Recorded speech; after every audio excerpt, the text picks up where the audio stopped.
어떤 단체든 강령 혹은 정관 같은 것이 있습니다. 그 단체의 설립 목적을 잘 적어놓은 표명해 놓은 그런 것이죠. 그래서 그 단체는 그 목적을 향해서 움직이게 되고 모든 활동을 하게 되는 것입니다. 여러분, 예를 들어 우리가 어떤 기업을 운영한다고 가정해 봅시다. 여러분, 기업은 어떤 공동체입니까? 이윤을 창출하는 공동체입니다. 그래서 모든 활동과 모든 이 계획이 이윤을 창출하기 위해서, 이윤을 내기 위해서 이렇게 움직여지고 진행되게 되는 것이죠. 만약에 그 기업이 이윤이 창출되지 않는 어떤 일이 생긴다면 그 기업은 심각한 그런 문제에 직면하게 됩니다. 그러면 교회는 어떤 공동체입니까? 어떤 목적을 가지고 움직이는 공동체입니까? 교회는요, 예수 그리스도가 머리가 되시는 그런 공동체입니다. 교회는 예수 그리스도의 몸이고 우리 모두는 예수 그리스도를 향해서 나아가는 그런 공동체입니다. 네, 우리가 이곳에 어떠한 경로를 통해서 왔든지 교회는 예수 그리스도를 섬기는 공동체이고 예수님을 닮아가는 공동체이며 나아가 예수님의 제자가 되어가는 공동체입니다. 여기에 초점이 맞추어져 있습니다. 네, 모든 교회가 다 그렇습니다. 네, 그래서 우리는 작은 예수이고 예수님의 제자들입니다. 지금은 비록 내가 부족하지만 연약하지만 나의 삶이 조금씩 예수님을 닮아가야 되고 예수님의 제자가 되어가야 되는 것입니다. 근데요, 우리가 중요하게 오늘 바라볼 것은 뭔가 하면 예수님의 명령이 무엇인가 하는 것입니다. 예수님께서 우리에게 명하시는 것이 과연 무엇인가, 어떻게 우리가 이 교회에서 생활해야 되고 어떤 마음가짐을 가지고 살아가야 되는가 하는 것을 오늘 함께 생각해 보고자 합니다. 예수님 명령을 우리가 생각하기 앞서서 우리 성경에 보면 한 율법사가 예수님께 나와 이렇게 질문하는 내용이 나오지 않습니까? 선생이여, 가장 큰 계명이 어떤 계명입니까? 가장 큰 계명이 무엇입니까? 이런 질문을 합니다. 물론 이 질문은 예수님을 시험하기 위해서 한 질문입니다. 예수님 어떻게 답변하십니까? 신명기 6장을 통해서 인용하시면서 이렇게 답변합니다. 마음을 다하고 성품을 다하고 힘을 다하고 내 뜻을 다해서 주 너의 하나님을 사랑하라. 이것이 가장 큰 계명인데, 둘째는 율법사가 물어보지도 않았는데 예수님께서 두 번째로 중요한 계명을 또 말씀해 주십니다. 어떻게 말씀하시는가 하면요, 둘째는 그와 같으니 내 이웃을 내 몸과 같이 사랑하라, 이렇게 말씀을 하시는 거죠. 참 이게 중요한 말씀을 하셨는데요, 이 첫 번째 계명, 마음을 다하고 신명기 6장 9 쉐마를 인용하신 거죠. 마음을 다하고 성품을 다하고 힘을 다하고 내 뜻을 다해서 주 너의 하나님을 사랑하라. 네, 이것이 첫 번째 계명입니다. 가장 중요한 계명이죠. 두 번째는 첫 번째와 똑같다는 거예요. 어떤 등급의 차이가 있는 게 아니고 같은데, 둘째가 뭔가 하면 내 이웃을 내 몸과 같이 사랑하라. 이것이 온 율법과 선지자의 글들의 강령이니라 라고 말씀하십니다. 다시 말해서 구약 성경 전체의 요약이다, 이렇게 말씀을 하신 거죠. 마음을 다하고 성품을 다하고 힘을 다해서 내 하나님을 사랑하고 내 이웃을 내 몸처럼 사랑하는, 이것이 구약 성경 전체의 강령이다, 요약된 것이다 라고 말씀을 하시는 것입니다. 사랑하는 여러분, 이것이 바로 그 구약 성경이 우리에게 말씀하시고 예수님께서 우리에게 말씀하신 가장 큰 계명인데요, 오늘 예수님은 특별한 계명을 하나, 명령을 우리에게 주십니다. 이것을 우리가 The Great Commission 이래가지고 지상명령 이렇게 표현을 합니다. 지상명령. 지상명령이란 말은 무슨 말인가 하면 가장 높은 명령이라는 의미입니다. 가장 뛰어나고 가장 중요한 명령이라는 의미에서 지상명령 이렇게 표현을 하는데요, 지상명령과, 그러면 우리 구약에 아까 제가 말씀드렸듯이 하나님을 사랑하고 이웃을 사랑한다는 이 계명을 뭐라고 부르는가 하면요, 사랑의 이중계명 이렇게 부릅니다. 사랑의 혹은 이중계명 혹은 사랑의 이중계명 이렇게 부릅니다. 우리 한번 따라해 볼까요?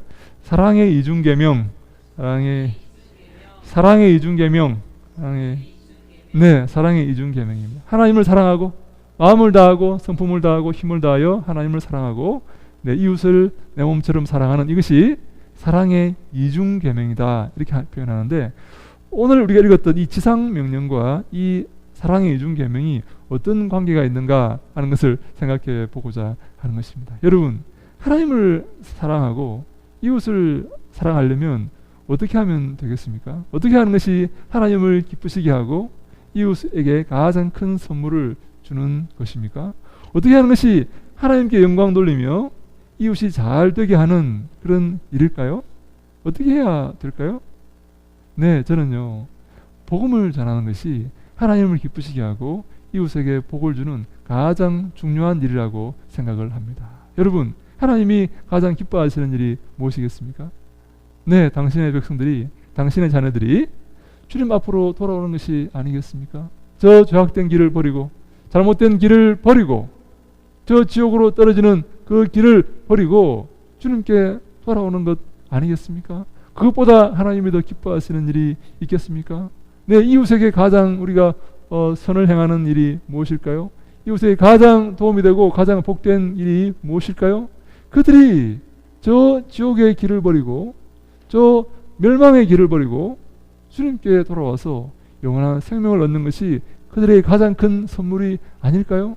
여러분, 그것보다 더 큰 선물이 있겠습니까? 그들에게 복음을 제시하고 그들이 예수를 만나고 그들이 하나님을 만나서 몸된 교회에 돌아와서 주를 섬기는, 그래서 영원한 생명을 얻는, 그것보다 더 중요한 일이 있겠습니까? 없습니다.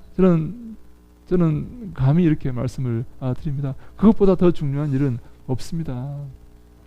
제가 어저께 제가 지난주에 생각했던 어떤 내용이 뭔가 하면요, 대부흥 시대에 대해서 생각을 지난주에 제가 많이 하였습니다. 우리 18세기에 대부흥 운동이 일어납니다. 조나단 에드워드라든지 조지 휘필드라든지 이런 사람을 통해서 대부흥 운동이 일어나는데요, 이 대부흥 운동이 어떻게 일어나게 되는가 하는 것을 제가 깊이 이렇게 고민하면서 생각을 해보았습니다. 네, 우리 17세기, 우리 16세기에 그 종교 개혁이 일어납니다. 종교를 이 가톨릭에서 이 잘못된 그런 어떤 이 모습들을 고치고자 종교 개혁이 일어나는데요, 이 종교 개혁의 그 중심은 뭔가 하면 오직 성경이라는 이런 구호입니다. 종교 개혁에 세 가지 구호가 있는데요, 그 중에 솔라 피데 오직 믿음, 솔라 그라치아 오직 은혜, 솔라 스크립투라 오직 성경, 이 세 개가 종교 개혁의 3대 구호입니다.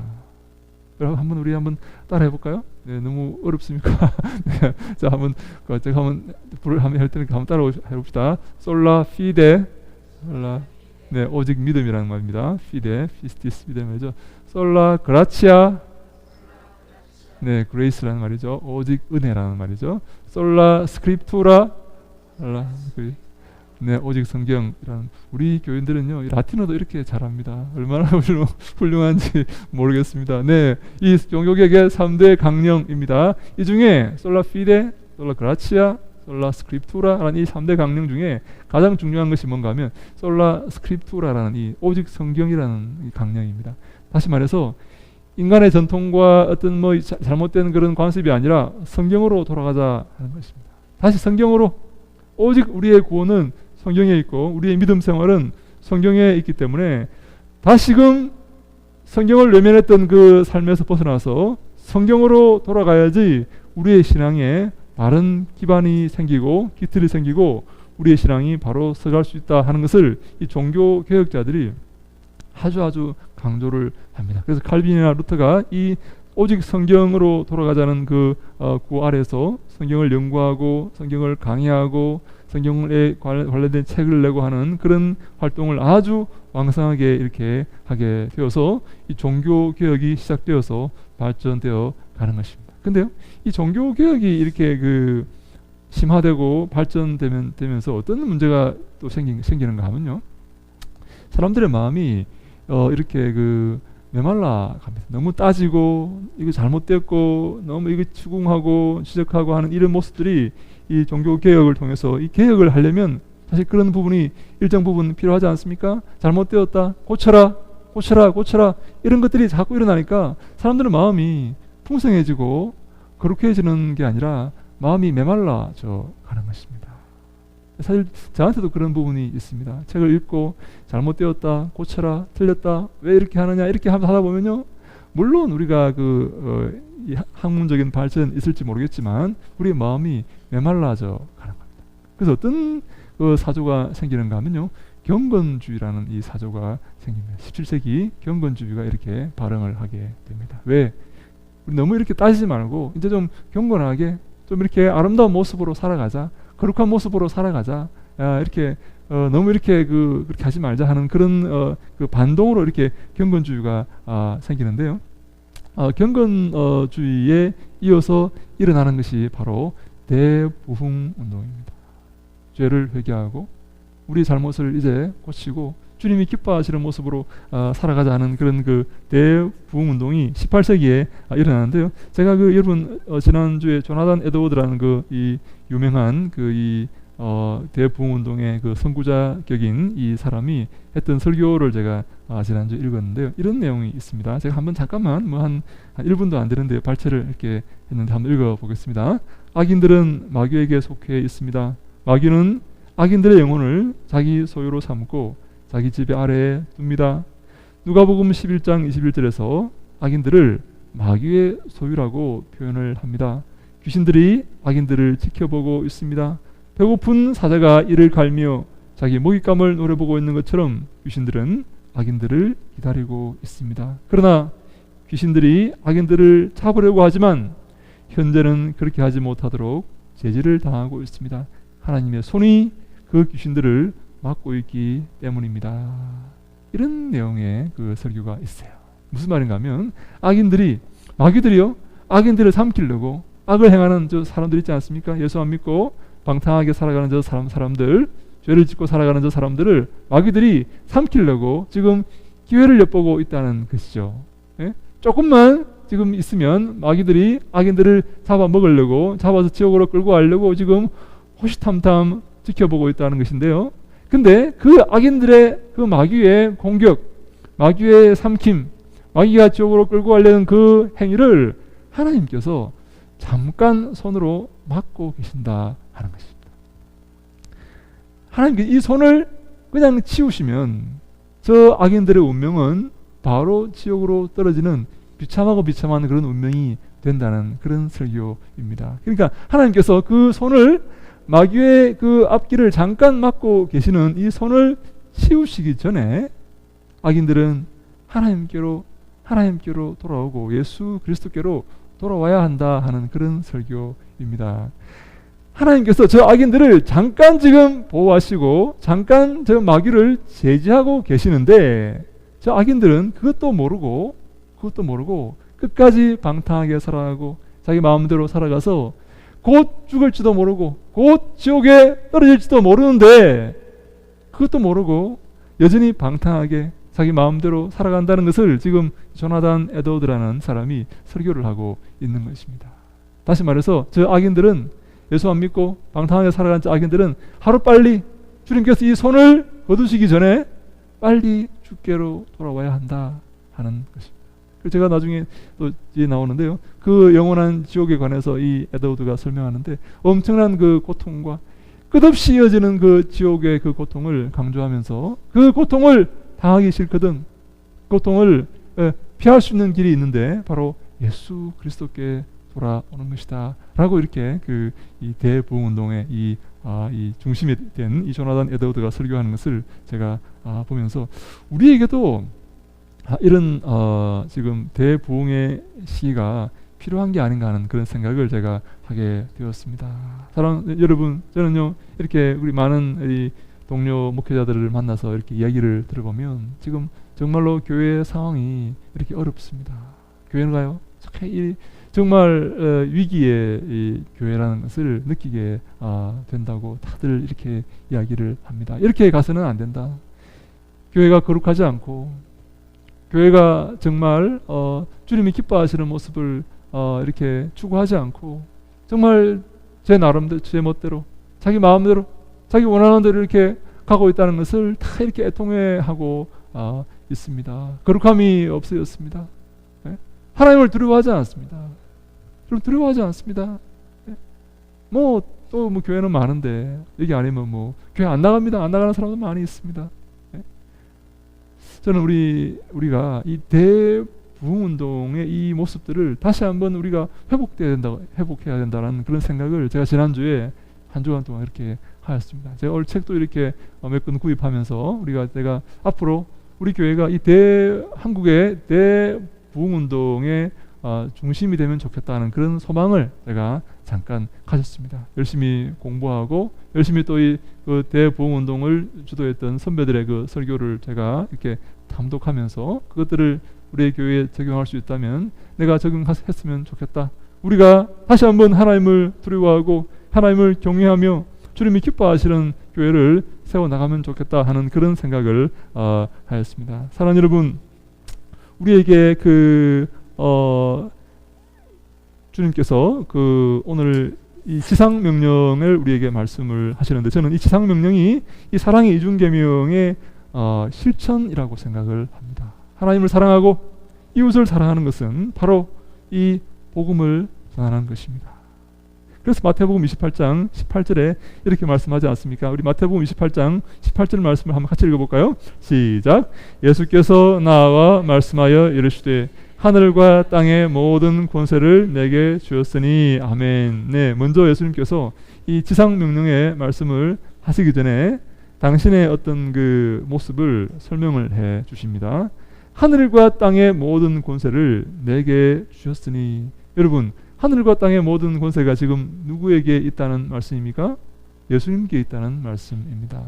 하나님께서 하늘과 땅의 모든 권세를 예수님께 부여해 주셨습니다. 예수님께서 이제 그 권세를 받아서 대행하여서 이제 행사하시게 된 것입니다. 여러분, 어떻게 예수님께서 하늘과 땅의 모든 권세를 받게 되셨습니까? 우리가 하늘과 땅의 모든 권세를 어떻게 하면 예수님과 나눌 수가 있겠습니까? 여러분, 어떻게 예수님께서 하늘과 땅의 권세를 받으시게 되었습니까? 네, 저는요, 우리 지난주에 우리 부활절이었지 않습니까? 예수님께서 이 십자가의 부활을 통해서 그 고난과 십자가의 부활을 통해서 하늘과 땅의 모든 권세를 받았다고 믿습니다. 여러분, 빌립보서 2장 8절로 9절입니다. 주보 뒤에 나옵니다. 우리 빌립보서 2장 8절로 9절 말씀을 같이 읽습니다. 시작. 사람의 모양으로 나타나사 자기를 낮추시고 죽기까지 복종하셨으니 곧 십자가에 죽으심이라. 이름으로 하나님이 그를 지극히 높여 모든 이름 위에 뛰어난 이름을 주사. 아멘. 예수님께서 사람의 모양으로 이 땅에 오셔서 십자가에서 당신의 생명을 드리시고 고통을 주님께 주시는 고통을 당하셨습니다. 그 죽음의 고통을 당하신 것이죠. 이름으로 라고 말합니다. 이름으로, 그러므로 당하셨으므로 하나님께서 그를 지극히 높여 모든 이름 위에 뛰어난 이름을 주사. 모든 무릎을 예수 앞에 꿇리게 하시고 그로 말미암아 하나님께 영광 돌리게 하셨느니라 라고 뒤에 이렇게 나옵니다.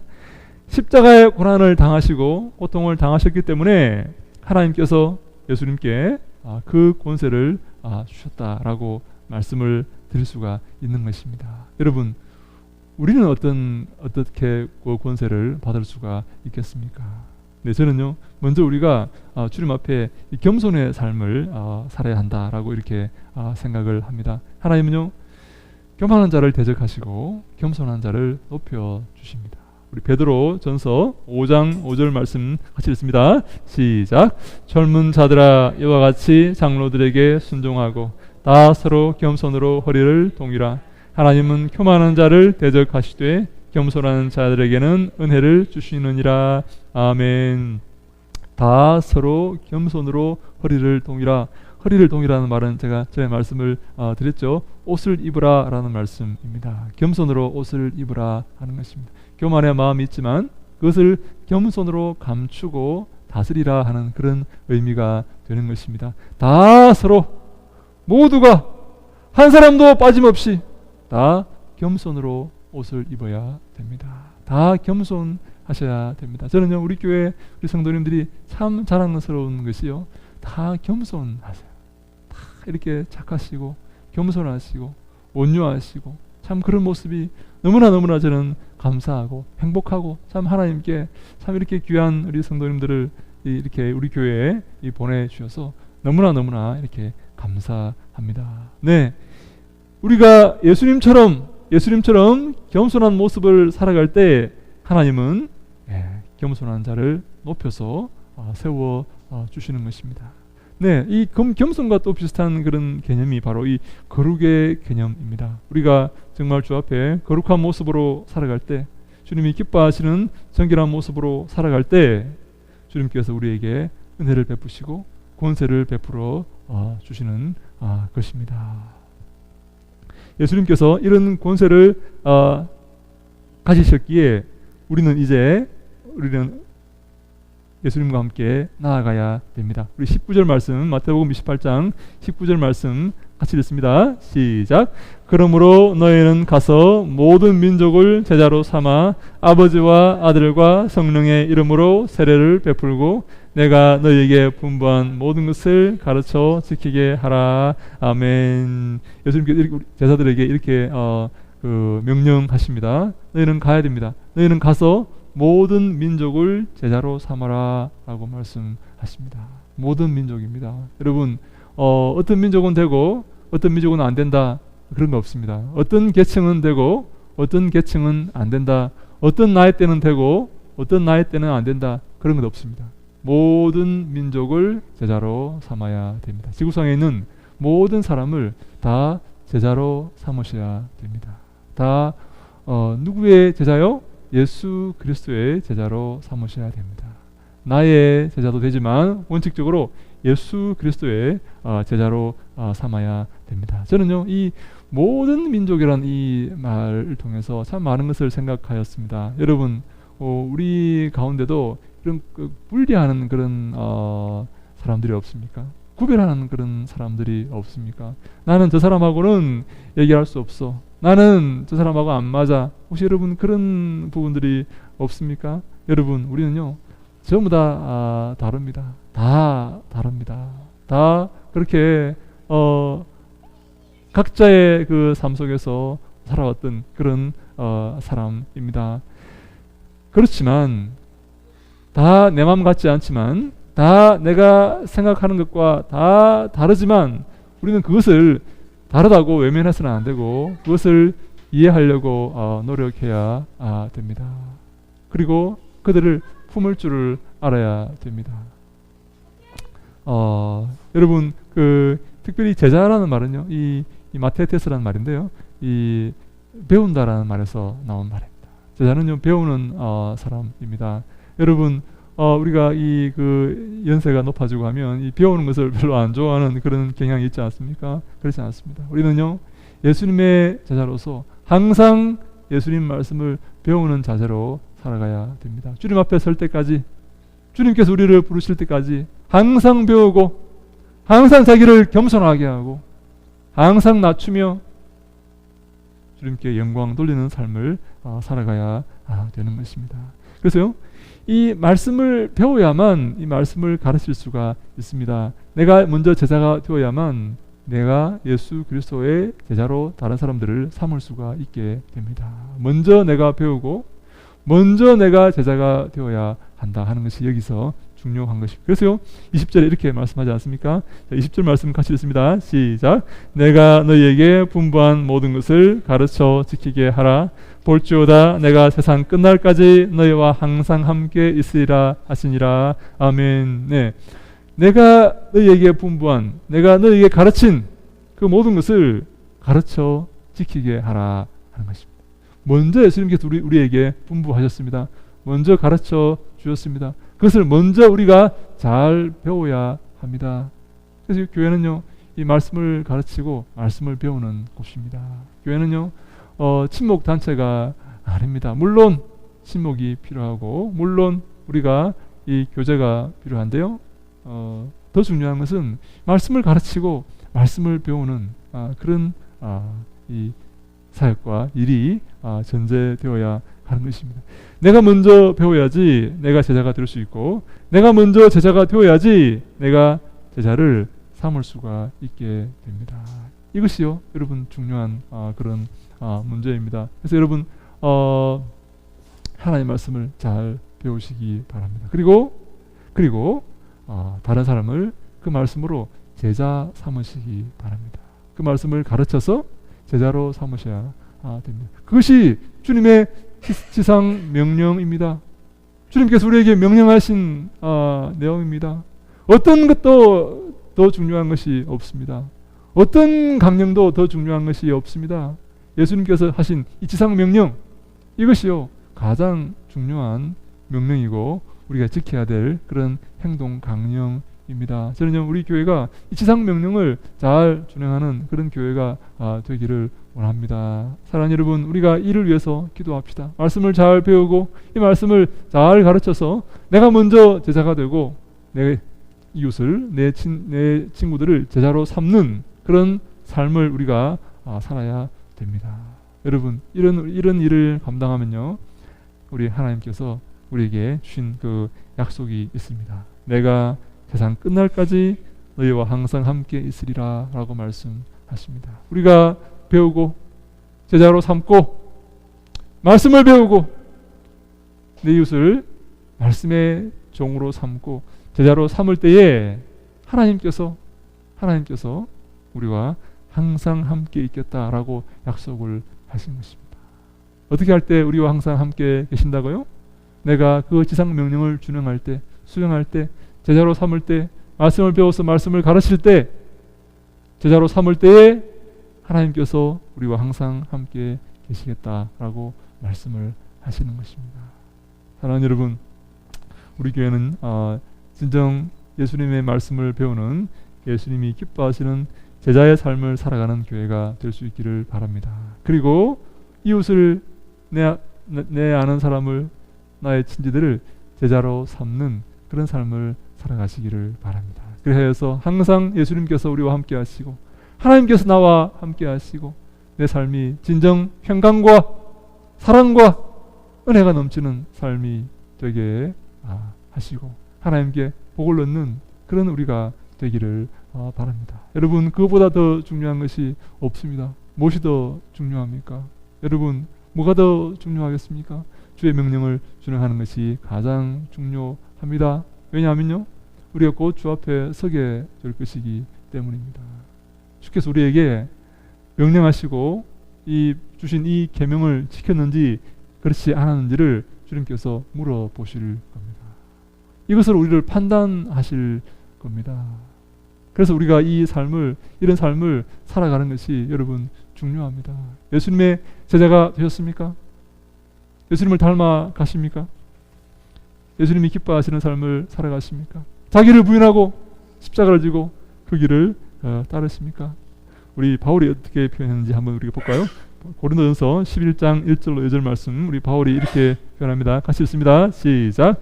내가 그리스도를 본받는 자가 된 것 같이 너희는 나를 본받는 자가 되라. 너희가 모든 일에 나를 기억하고 또 내가 너희에게 전하여 준 대로 그 전통을 너희가 지킴으로 너희를 칭찬하노라. 아멘. 바울은 예수 그리스도를 본받는 사람이 되었습니다. 그것을 위해서 모든 것을 내어 버렸습니다. 모든 것을 다 배설물처럼 여기고 오직 예수 그리스도를 본받는 그 길을 걸었습니다. 내가 이런 길을 걷고 있기 때문에 너희도 나를 본받으라 라고 말씀을 합니다. 너희도 이 같은 내 길을 걷자, 이 길로 걸어가자 라고 그들에게 권유하고 있는 것입니다. 이 길이 가장 좋은 길이고 생명의 길이기 때문입니다. 이 길을 걷지 못하면 우리 인생은요, 실패한 인생이 됩니다. 너희들은 모든 일에 나를 기억하고 내가 너희에게 전해준 대로 그 말씀을 너희가 지킴으로, 그 계명을 너희가 지킴으로 내가 너희를 칭찬하노라 라고 바울이 권면하고 있습니다. 우리 모든 사랑하는 우리 성도님들은 주님이 기뻐하시고 주님이 원하시는 그런 삶을 살아서 주님께 영광 돌리게 될 수 있기를 주님 이름으로 간절히 축원합니다. 아멘. 기도하겠습니다. 사랑과 은총과 자비가 풍성하신 하나님 감사합니다. 오늘도 사랑하셔서 저희들 불러주시고 주의 말씀 상고하는 시간 갖게 하시니 감사합니다. 예수 그리스도의 지상명령을 우리가 기억하며 주의 말씀으로 우리가 제자가 되고 우리 이웃을 제자 삼는 귀한 사명을 감당할 수 있도록 저희들 함께 하시고 도와주시옵소서. 바울처럼 예수 그리스도를 닮아가고 주님께 영광 돌리며 주님과 함께하는 일평생 주님이 기뻐하시는 삶을 살아가는 저희들 다 되게 하여 주시옵소서. 아버지여 저희들 긍휼을 베푸시고 은혜를 베푸시고 자비를 베푸셔서 아버지여 진정 우리의 삶을 통해 주님께 영광 돌리게 하여 주시옵소서. 인도하시고 축복하실 것을 믿사옵고 예수님 이름으로 기도하옵나이다. 아멘.